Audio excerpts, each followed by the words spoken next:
okunacak ülke hakkında, bu ülke hakkında alınacak ve sonuçlanacak kararlar bütün bölgeyi etkiliyor. İslam coğrafyasını etkiliyor. Bunlar önemli şeylerdir. Çağrımız buna dönüktür. İçte de, ilimizde de aynı bu şekilde hep söylemişiz.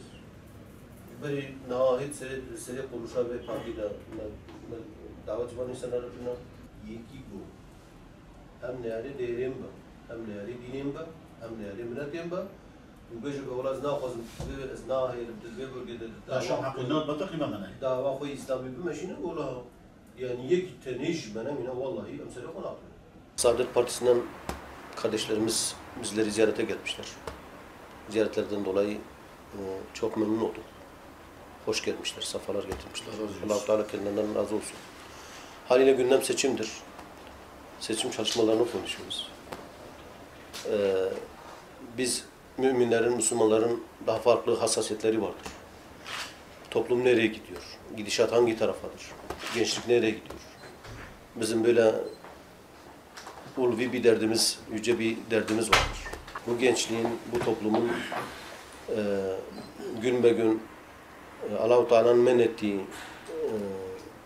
bir yola, bir gidişatla farklı kulvarlara gitmesine biz Müslümanlar buna göz yumamayız. İnsanlarımızı doğru istikamete yönlendirmek için partiler olarak, Hüdapar olarak, Saadet Partisi olarak bizim elimizden gelen çabayı göstermemiz lazım. Hep şunu söylüyoruz. Yani mutlaka Müslümanlar arasında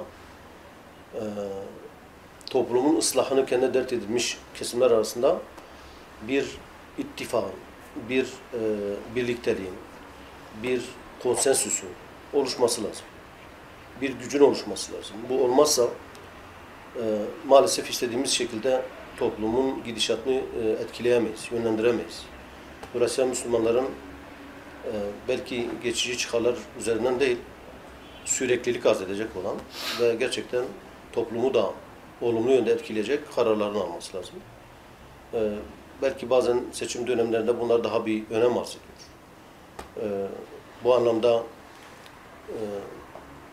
aramızda farklı bir şey yok, farklı bir düşünce yok. Hepimiz de aynı şeyleri düşünüyoruz. Fakat netice itibariyle farklı partileriz. Her birimiz kendimize göre bu anlamda kararlarımızı verecektir seçim itibariyle. Şunu söyledik. Dedi ki seçim sadece seçim zamanlarında değil, seçim öncelerinde ve sonralarında sürekli bizim bu hassasiyetlerimizin devam etmesi ve bu anlamda bu davaların mensupları olarak aramızdaki mesafeyi daha da daraltıp daha sık görüşmemiz, belki fikir birliği yapmamız, belki icabında birçok noktada güç birliği yapmamız, el birliği yapmamız gerekir.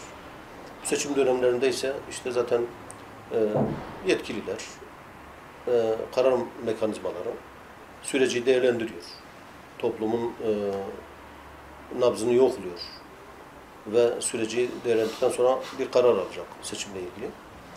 Fakat ben bu seçim arifesinde abilerimizin, kardeşlerimizin bu ziyaretini ben gayet değerli buluyorum. Geldikleri için kendilerine tekrar hoş geldiniz diyorum. Allah Teala razı olsun diyorum. Biz de Saadet Partisi olarak Hüdapar kardeşlerimizi ziyaret etmek için seçim arifesinde ziyaret etmek için geldik. Allah razı olsun kendilerinden.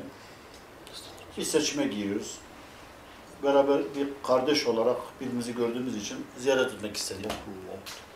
Elbette fikirlerimiz belki de evet bir şeyden noktada biriz, kardeşiz. Çünkü biz bir Allah'a ve bir Resulüne inandığımız için biriz ama farklar değişik olabilir ama yine de biz kardeşiz. Seçimde kardeş olarak hep beraber çalışmak istiyoruz.